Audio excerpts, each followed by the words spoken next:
കേരള ജനത ഇപ്പോൾ ഓരോ ദിവസവും കേട്ടുണരുന്ന വാർത്തകൾ അതിഭീകരവും മനുഷ്യ മനസാക്ഷിയെ ഞെട്ടിക്കുന്നതുമാണ്. ഒടുവിലായി ഇപ്പോൾ കോട്ടയത്ത് ഒരമ്മ തന്റെ പറക്കമുറ്റാത്ത രണ്ട് പെൺകുഞ്ഞുങ്ങളെയും ചേർത്ത് പിടിച്ചുകൊണ്ട് ട്രെയിനിന്റെ മുൻപിൽ ചാടി ആത്മഹത്യ ചെയ്തിരിക്കുന്നു. കോട്ടയം ജില്ലയിൽ തെള്ളകത്തുള്ള പാറോലിക്കൽ 101 കവലയ്ക്ക് സമീപം വടകര വീട്ടിൽ 43 വയസ്സുള്ള ഷൈനി എന്ന ഒരു യുവതിയും തന്റെ 11ഉം 10ഉം വയസ്സുള്ള രണ്ട് പെൺമക്കളായ അലീന, ഇവാന ഇവരുമായിട്ടാണ് ട്രെയിനിന്റെ മുൻപിലേക്ക് ചാടി ജീവനൊടുക്കിയത്. ഒരു ദാരുണമായ വാർത്ത തന്നെയാണത്. പറക്കമുറ്റാത്ത ഓമനത്തം തുളുമ്പുന്ന ഈ കുഞ്ഞുങ്ങളുമായി തന്റെ മാതാവ് ട്രെയിനിന്റെ മുൻപിൽ ചാടി ജീവിതം അവസാനിപ്പിച്ചു എന്നുള്ള വാർത്തയ്ക്ക് പിന്നാലെ അതിനേക്കാൾ മനസാക്ഷിയെ പിടിച്ചുലയ്ക്കുന്ന വാർത്തകൾ തുടർന്നും പുറത്തു വന്നുകൊണ്ടിരിക്കുന്നു. കൊല്ലപ്പെട്ട ഷൈനിക്ക് 14 വയസ്സ് പ്രായമുള്ള എഡ്വിൻ എന്നൊരു ആൺകുട്ടിയിനെയുമുണ്ട്. ആ കുട്ടി എറണാകുളം ഡോൺ ബോസ്കോ സ്പോർട്സ് സ്കൂളിൽ 9ാം ക്ലാസ്സിൽ പഠിക്കുകയാണ്. തൊടുപുഴ ചുങ്കം സ്വദേശിയായ നോബി കുര്യാക്കോസ് ആണ് ഷൈനിയുടെ ഭർത്താവ്. ഭർത്താവിൽ നിന്നും നിരന്തരം ഏറ്റുകൊണ്ടിരുന്ന ക്രൂരമായ പീഡനങ്ങൾ സഹിക്കുവാൻ കഴിയാതെ ഷൈനിയും തന്റെ കുട്ടികളും ഒടുവിൽ തന്റെ അപ്പന്റെയും അമ്മയുടെയും അരികിൽ അഭയം പ്രാപിക്കുകയായിരുന്നു. കുറച്ചു നാളുകളായി അവർ മാതാപിതാക്കൾക്കൊപ്പമാണ് താമസിക്കുന്നത്. മാത്രവുമല്ല, തന്റെ ഭർത്താവിൽ നിന്നും വിവാഹമോചനം നേടുവാനുള്ള കേസ് കോടതിയിൽ നടന്നുകൊണ്ടിരിക്കുകയാണ്.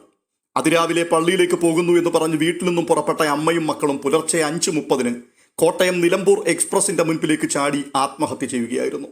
കോട്ടയത്തിനും ഏറ്റുമാനൂരിനും ഇടയിലുള്ള അതിരമ്പുഴയ്ക്ക് സമീപമുള്ള പാറോലിക്കൽ റെയിൽവേ ക്രോസിൽ വെച്ചാണ് ഈ ഞെട്ടിക്കുന്ന സംഭവം ഉണ്ടായത്. ഷൈനി തന്റെ രണ്ട് പെൺമക്കളെയും ചേർത്ത് പിടിച്ചുകൊണ്ട് റെയിൽവേ ട്രാക്കിന്റെ നടുവിൽ നിൽക്കുകയായിരുന്നു എന്നുള്ള ഹൃദയഭേദകമായൊരു വാർത്തയാണ് ലോക്കോ പൈലറ്റ് പുറത്തുവിട്ടത്. അതെ, ജീവിതം മടുത്തിട്ട് മുൻപിലുള്ള ജീവിതം ഇനി കൂരിരുട്ടിലാണ് എന്നുള്ള തിരിച്ചറിവിൽ ആ അമ്മ മക്കളെയും ചേർത്ത് പിടിച്ചുകൊണ്ട് മരണത്തിനായി അവരെ തന്നെ സമർപ്പിച്ചു. ട്രെയിൻ അവർക്കടുത്തെത്തിയപ്പോഴേക്കും ലോക്കോ പൈലറ്റ് കണ്ടു റെയിൽവേ പാളത്തിന്റെ നടുവിൽ പരസ്പരം കെട്ടിപ്പുണർന്നു നിൽക്കുന്ന അമ്മയും മക്കളെയും. അപ്പോൾ തന്നെ പലയാവർത്തി അയാൾ ഹോൺ മുഴക്കിയിരുന്നു. പക്ഷേ അവർ ചലിച്ചില്ല. ലോക്കോ പൈലറ്റ് തുടർന്ന് നൽകിയ വിവരങ്ങൾ അനുസരിച്ച് അന്വേഷിച്ചെത്തിയ പോലീസ് കണ്ടെത്തിയത് ചിന്നിച്ചിതറിക്കിടക്കുന്ന അമൃത ശരീരങ്ങളാണ്. അതുകൊണ്ട് തന്നെ ഇത് ആരുടേതാണെന്നോ എന്താണെന്നോ മനസ്സിലാക്കുവാൻ പ്രാരംഭത്തിൽ കഴിഞ്ഞിരുന്നില്ല. തുടർന്ന് ഇവരുടെ വസ്ത്രങ്ങളും ചെരുപ്പുകളും ഒക്കെ പരിശോധിച്ചതിന് ശേഷമാണ് ഇതൊരു മുതിർന്ന സ്ത്രീയും രണ്ട് പെൺകുട്ടികളുടേതുമാണ് എന്ന നിഗമനത്തിലേക്ക് പോലീസ് എത്തിച്ചേർന്നത്. തുടർന്ന് CCTV കേന്ദ്രീകരിച്ച് നടത്തിയ അന്വേഷണങ്ങളുടെ ഒടുവിൽ സമീപവാസികളായ അമ്മയും മക്കളുമാണ് എന്നുള്ള തിരിച്ചറിവിലേക്കും പോലീസ് എത്തിച്ചേർന്നു. തീവ്രമായ സാമ്പത്തിക പ്രതിസന്ധിയാണ് ഇത്തരത്തിലുള്ള ഒരു ദാരുണ അന്ത്യത്തിലേക്ക് ഈ അമ്മയെയും മക്കളെയും കൊണ്ടുവന്നെത്തിച്ചത്. ഭർത്താവിനോടൊപ്പം തുടർന്ന് മുൻപോട്ട് പോകുവാൻ കഴിയില്ല എന്ന് തിരിച്ചറിഞ്ഞ ഷൈനി തന്റെ മക്കളുമായി തന്റെ സ്വന്തം വീട്ടിലേക്ക് വരികയും തുടർന്നുണ്ടായ സാമ്പത്തിക പരാധീനതകൾക്ക് മുൻപിൽ നട്ടം തിരിയുകയുമായിരുന്നു. ഭർത്താവിനെ പിരിഞ്ഞ് സ്വന്തം മക്കളുമായി സ്വന്തം വീട്ടിൽ ജീവിക്കുവാൻ വേണ്ടി ഇറങ്ങിപ്പുറപ്പെട്ട ഷൈനിക്ക് പ്രധാനമായി ഉണ്ടായിരുന്ന ധൈര്യം താൻ അഭ്യസ്ത വിദ്യയായ ഒരു പെൺകുട്ടിയാണ്, BSc നഴ്സിംഗ് പാസ്സായി നേഴ്സായി ജോലി ചെയ്ത ഒരാളാണ് എന്നുള്ളതായിരുന്നു. അതുകൊണ്ട് തന്നെ തൊഴിൽ ചെയ്ത് കുഞ്ഞുങ്ങളെ പുലർത്തുവാൻ കഴിയും എന്നുള്ള ഒരാത്മവിശ്വാസം തനിക്കുണ്ടായിരുന്നു. എന്നാൽ എല്ലാം തെറ്റി. ഷൈനിയെ നോബി വിവാഹം ചെയ്തതിനു ശേഷം അവളെ ജോലി ചെയ്യുവാൻ അയാൾ അനുവദിച്ചിരുന്നില്ല. കുടുംബം പുലർത്തുവാനുള്ള വരുമാനം നോബി ജോലി ചെയ്തുണ്ടാക്കുന്നുണ്ടായിരുന്നു. അയാൾ ഇറാഖിലുള്ള ഓയിൽ ഫീൽഡിലാണ് ജോലി ചെയ്യുന്നത്. 3 മാസം കൂടിയിരിക്കുമ്പോൾ അദ്ദേഹം നാട്ടിൽ വരികയും 1 മാസത്തോളം നാട്ടിൽ തുടർന്നുണ്ടാവുകയും ചെയ്യും. സാധാരണ ഒരു ഗൾഫുകാരന് സമ്പാദിക്കുവാൻ കഴിയുന്നതിനേക്കാൾ ഇരട്ടിയിലധികം ശമ്പളം ലഭിക്കുന്ന നോബി തന്റെ ഭാര്യ ജോലി ചെയ്യേണ്ടതില്ല എന്ന് തീരുമാനിക്കുകയും വിലക്കുകയും ചെയ്തു. ഏകദേശം 12 വർഷത്തോളമായി ഷൈനി ആ വീടിനുള്ളിൽ ഒതുങ്ങിക്കൂടുകയായിരുന്നു. ആ ഒരു സാഹചര്യം തന്നെയാണ് ഷൈനിയുടെ മുൻപിലുണ്ടായിരുന്ന എല്ലാ വാതിലുകളെയും കൊട്ടിയടച്ചു കളഞ്ഞത്. മെഡിക്കൽ ഫീൽഡിൽ നിലനിൽക്കുന്ന വല്ലാത്തൊരു നിയമമാണ്, ഒരു നേഴ്സായി പ്രാക്ടീസ് ചെയ്തുകൊണ്ടിരിക്കുന്ന ഒരു വ്യക്തി കുറച്ചു നാളുകൾ ജോലി ചെയ്യാതിരുന്നാൽ, എന്തിനേറെ പ്രസവമോ കുഞ്ഞുങ്ങളെ വളർത്തലുമായി 1 വർഷം അല്ലെങ്കിൽ 1.5 വർഷം ജോലിക്ക് അറ്റൻഡ് ചെയ്യാതിരുന്നാൽ പോലും അവർക്ക് തുടർന്ന് ജോലിയിൽ പ്രവേശിക്കുവാൻ ബുദ്ധിമുട്ടാണ്. അങ്ങനെയുള്ള സാഹചര്യത്തിൽ 12 വർഷക്കാലം ജോലി എടുക്കാതിരുന്ന ഷൈനി തുടർന്ന് ജോലിക്ക് വേണ്ടി മുട്ടാത്ത വാതിലുകളില്ല. എന്നാൽ എല്ലാവരും തന്റെ മുൻപിൽ വാതിലുകൾ കൊട്ടിയടയ്ക്കുകയാണ് ഉണ്ടായത്.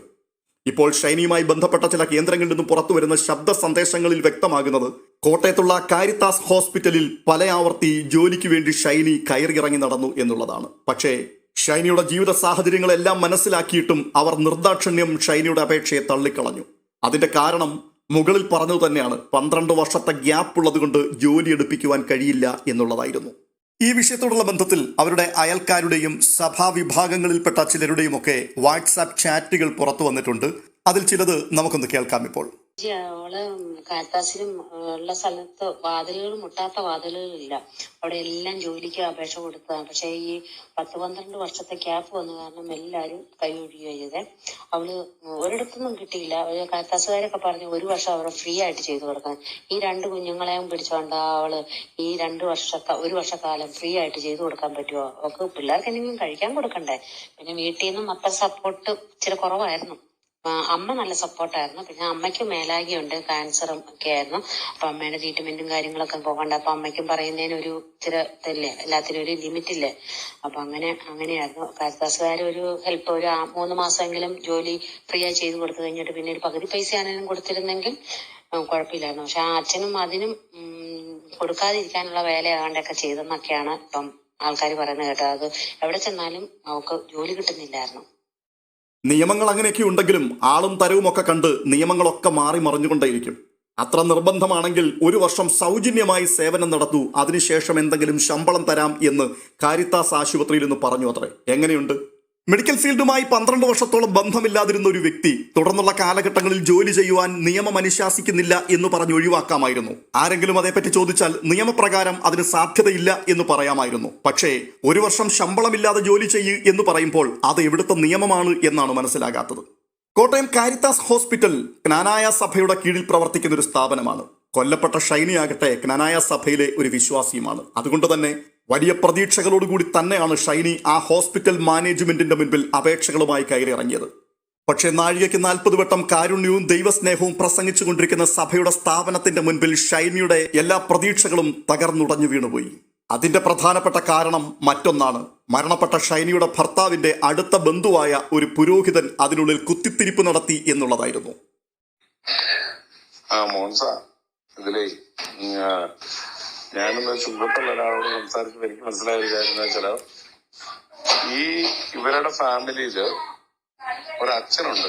ഈ അച്ഛനെ ഏറ്റവും വലിയ പ്രശ്നക്കാരെന്ന് പറഞ്ഞ് കുത്തിത്തിരിപ്പിന്റെ ആശാൻ ഈ അച്ഛനാണ്. മുഴുവൻ പ്രശ്നങ്ങൾ ഉണ്ടാക്കി അവസാനം സ്വന്തം പെങ്ങൾ വരെ ഡൈവേഴ്സായി വീട്ടിൽ വന്നിരിക്കുക. ഈ അച്ഛന്റെ മറ്റാണ് ഈ അച്ഛന്റെ പേര്. ഇങ്ങനെയുള്ള ഈ അപരാധികളുള്ളടത്ത് എങ്ങനെ സ്വസ്ഥതയുണ്ടാകും? ഒരു പുരോഹിതൻ എന്നൊക്കെ പറഞ്ഞാൽ അയാൾ ദൈവത്തിന്റെ പ്രതിനിധിയാണ്. നീതിക്കും ന്യായത്തിനും വേണ്ടി ശബ്ദമുയർത്തുകയും നീതി നിഷേധിക്കപ്പെടുന്ന മനുഷ്യരുടെ ഭാഗത്തു നിന്നുകൊണ്ട് അങ്ങനെയുള്ളവർക്ക് വേണ്ടി ദൈവസന്നിധിയിൽ അപേക്ഷയും അഭയയാചനയും കഴിക്കുന്ന ഒരു വ്യക്തിയാണ് പുരോഹിതൻ. പക്ഷേ അയാൾ എന്തിനു വേണ്ടിയാണോ സമർപ്പിതനായിരിക്കുന്നത്, ആ തൊഴിലിനോട് അങ്ങേയറ്റം അപമാനകരമായ അനാദരവ് ഇവിടെ കാണിച്ചിരിക്കുന്നു. ഈ കേട്ട ശബ്ദ സന്ദേശം സത്യമാണെങ്കിൽ മാപ്പർഹിക്കാത്ത കുറ്റമാണ് ഈ പുരോഹിതന്റെ ഭാഗത്തുനിന്നുണ്ടായിരിക്കുന്നത്. ഈ പട്ടക്കാരന് സഭാ നേതൃത്വവുമായി കാര്യമായി ബന്ധമുള്ളതുകൊണ്ട് തന്റെ ബന്ധുവായ നോബിക്ക് വേണ്ടി അയാൾ പല അവിശുദ്ധമായ നീക്കങ്ങളും നടത്തിക്കൊണ്ട് ഷൈനിയുടെ മുൻപിൽ വാതിലുകൾ അടച്ചു കളയുകയായിരുന്നു. എന്നുവെച്ചാൽ ഈ പുരോഹിതന്റെ അവിശുദ്ധമായ ഇടപെടലുകൾ കൊണ്ടാണ് സഭാ നേതൃത്വം കാരിത്താസ് ഹോസ്പിറ്റലിൽ ഷൈനിക്ക് വേണ്ടി വാതിൽ തുറന്നു കൊടുക്കാതിരുന്നത്. അതുകൊണ്ട് തന്നെ പുരോഹിതൻ മാത്രമല്ല പ്രതിക്കൂട്ടിൽ നിൽക്കുന്നത്, ദൈവത്തിന്റെ പ്രതിനിധികൾ എന്നറിയപ്പെടുന്ന ഒരു സഭ മുഴുവനുമാണ്. നമ്മളിന്ന് കാണുന്ന വലിയ പള്ളിമേടകളും പള്ളിക്കുടങ്ങളും ഹോസ്പിറ്റലുകളും കോളേജുകളും ഒക്കെ പടുത്തുയർത്തിയിരിക്കുന്നത് ഷൈനിയെ പോലെയുള്ള നിരവധി പാവപ്പെട്ട സഭാമക്കളുടെ വിയർപ്പിന്റെ ഉച്ഛിഷ്ടത്തിൽ നിന്നാണ്. അവർ കൊടുക്കുന്ന സ്വമേധാദാനങ്ങളും നേർച്ചകളും സ്തോത്ര കാഴ്ചകളും ഒക്കെ കണ്ടാണ് ഇന്ന് കാണുന്ന ഈ സാമ്രാജ്യങ്ങളെല്ലാം പടുത്തുയർത്തിയിരിക്കുന്നത്.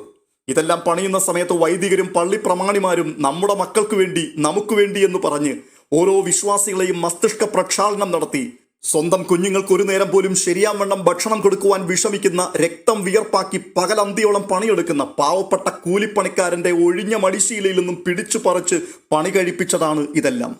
പ്രാരാബ്ദങ്ങളുടെയും ഇല്ലായ്മകളുടെയും നടുവിൽ നിന്നുകൊണ്ട് ദൈവനാമത്തിന് എന്ന് പറഞ്ഞ് പള്ളിക്കും പള്ളിമേടയ്ക്കും വേണ്ടി സംഭാവനകൾ നൽകുമ്പോൾ അവർക്കൊരു പ്രതീക്ഷയുണ്ടായിരുന്നു, എന്നെങ്കിലും തങ്ങളുടെ സന്തതികൾക്ക് ഇതിന്റെ പ്രയോജനം ലഭിക്കുമെന്ന്.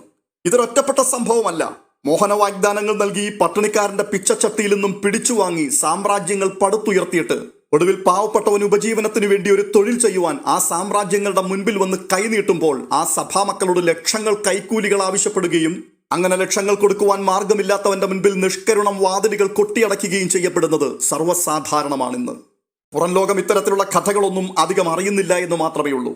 എന്തായാലും സഭാമക്കൾക്ക് 8ന്റെ പണി കൊടുക്കുമ്പോൾ അത് കണ്ട് താങ്ങുവാൻ കഴിയാതെ വേണ്ടപ്പെട്ടവർ ചുറ്റും കൂടിയിരുന്ന് പ്രിയപ്പെട്ടവർക്ക് വേണ്ടി ചരമഗീതം പാടുമ്പോൾ അതിന്റെ മുൻപിൽ വന്ന് ഒരു ഉളുപ്പുമില്ലാതെ നിന്നുകൊണ്ട് ധൂപക്കുറ്റിയും വീശി കരളലിയിക്കുന്ന അനുശോചന സന്ദേശങ്ങളും പറഞ്ഞ് ഈ ലോക ജീവിതം കഷ്ടവും രോഗവും ദുരിതവുമുള്ളതാണ്, ഞങ്ങൾ പറയുന്ന സ്വർഗമുണ്ടല്ലോ, അവിടെയാണ് നിങ്ങൾക്ക് തങ്ക തെരുവീതികൾ ഒരുക്കപ്പെട്ടിരിക്കുന്നത് എന്ന് പ്രസംഗിച്ച് സഭയവരെ മറ്റൊരു ലോകത്തിലേക്ക് അയക്കുകയാണ്. ഈ ദുഷിച്ച പ്രവണതകൾക്കെതിരെയാണ് ക്രിസ്തു ചാട്ടയെടുത്തത്. ഈ മനസാക്ഷി മരവിച്ച സമൂഹത്തെ കണ്ടുകൊണ്ടാണ് വെള്ളതേച്ച ശവക്കല്ലറകൾ എന്ന് ഈശോ മിശിഹ വിളിച്ചു പറഞ്ഞത്. മുൻപോട്ട് നീങ്ങുവാനുള്ള എല്ലാ പഴുതുകളും അടഞ്ഞപ്പോൾ പൊന്നുമക്കളെയും കൊണ്ട് ട്രെയിനിന്റെ മുൻപിൽ ചാടി ജീവനൊടുക്കിയ ഷൈനിയുടെ ചിതറിക്കിടക്കുന്ന ഇറച്ചി കഷ്ണങ്ങളുടെ മുൻപിൽ നിന്നുകൊണ്ട് സമൂഹത്തിലുള്ള ഒരു കൂട്ടം ആൾക്കാർ പറയുകയാണ്, പഞ്ചപാപമായിരുന്നു ആ പെൺകുട്ടി. അവളോട് ആരും കരുണ കാണിച്ചില്ല. ഈ പള്ളിയിൽ എല്ലാ ദിവസവും വന്നോണ്ടിരുന്ന ലിസി എല്ലാം വണ്ടി ഓടിക്കും വരുമ്പോ എന്ന് ഈ കരഞ്ഞ മുഖം. പിള്ളേര് ഈ 2 പിള്ളേരല്ല, മൂത്തതൊരു ആങ്കൊച്ചുണ്ട്, അത് ഡോൺ ബോസ്കോയിലാണ്, 10ാം ക്ലാസ്സിലാണ് പഠിക്കണേ. ഇവര് ഈ വഴക്ക് കഴിഞ്ഞ പിന്നെ ആ കൊച്ചിനെ എങ്ങാണ്ട് സോപ്പിട്ട് കൊണ്ടുവന്ന് അതിനെ കണ്ട് ഇവൾക്കെതിരെ കേസ് കൊടുപ്പിച്ചാർന്നാ പറഞ്ഞ. അമ്മ തല്ലിയെന്നും പറഞ്ഞ, അമ്മ ഉപദ്രവിച്ചെന്നും പറഞ്ഞേ. ഈ അച്ഛൻ കെട്ട അച്ഛൻ. പിന്നെ ഇവരിത് ഇപ്പൊ ഈ പെണ്ണ് കെട്ടിയവന്റെ അപ്പന് ഈ ബേബിച്ചേട്ടന് ക്യാൻസറാ. അപ്പം അങ്ങോട്ട് ഇതിനോട് അയൽക്കൂട്ടത്തിൽ നിന്ന് പൈസ എടുക്കാൻ പറഞ്ഞ് 3 ലക്ഷം രൂപ എങ്ങാണ്ട് അയൽക്കൂട്ടത്തിൽ നിന്ന് എടുത്തിട്ടുണ്ടായിരുന്നു പറഞ്ഞ. ആ പൈസയൊക്കെ ഈ വഴക്ക് കൂടി ഇപ്പൊ അടച്ചില്ലല്ലോ, വീട്ടുകാരത് കൊടുക്കുകയല്ലെന്ന്. ഈ അച്ഛൻ പോണേന്റെ ഒരു 2 ദിവസം മുമ്പ് അങ്ങാണ്ട് കരിങ്കുന്നം പോലീസ് സ്റ്റേഷനിൽ വിളിച്ചിട്ടുണ്ടായിരുന്നു. അയൽക്കൂട്ടംകാർ കൊണ്ട് കേസ് കൊടുത്തേ. ഇപ്പൊ ഈ വീട്ടിലേക്ക് എടുത്തതാന്ന് പറഞ്ഞാലും അയൽക്കൂട്ടത്തിൽ നിന്ന് എടുത്തതല്ലേ, അത് ഇവള് അടയ്ക്കണമെന്നേ.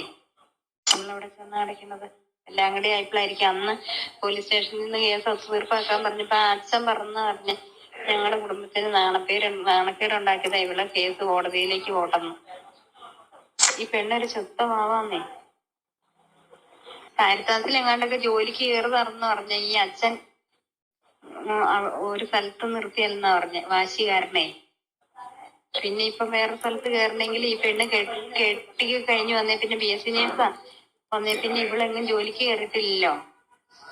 ഈ ക്യാപ്പ് ഇത്രയും വന്നില്ലേ, ജോലിക്ക് കയറാനും പറ്റുന്നില്ല. എല്ലാം കൂടെ ആയപ്പോഴായിരിക്കും പാവം. ഇനിയിപ്പോൾ കേസ് അന്വേഷണവും ഷൈനിയെ മരണത്തിലേക്ക് തള്ളിവിട്ടതിന്റെ പിൻപിൽ ആരൊക്കെയാണ് എന്നറിയേണ്ടതിനുള്ള ചികഞ്ഞു നോക്കലുമൊക്കെയാണ് നടക്കാൻ പോകുന്നത്. എന്നാൽ ഈ പറയുന്ന ശബ്ദ സന്ദേശങ്ങൾ സത്യമാണെങ്കിൽ ഇതിൽ പറയുന്ന പുരോഹിതൻ കുപ്പായം ഊരിക്കളഞ്ഞിട്ട് സമൂഹത്തോട് എന്റെ പിഴ, എന്റെ വലിയ പിഴ എന്ന് ആത്മാർത്ഥമായി വിളിച്ചു പറയുകയും ഈശോ മിശിഹായുടെ തിരുസ്വരൂപത്തിന്റെ മുമ്പിൽ പശ്ചാത്താപത്തോടെ നിലവിളിക്കുകയും ചെയ്യണം. എന്തായാലും അങ്ങേയറ്റം ദാരുണമായി പോയി ഈ സംഭവം എന്ന് മാത്രമേ പറയുവാൻ കഴിയുകയുള്ളൂ.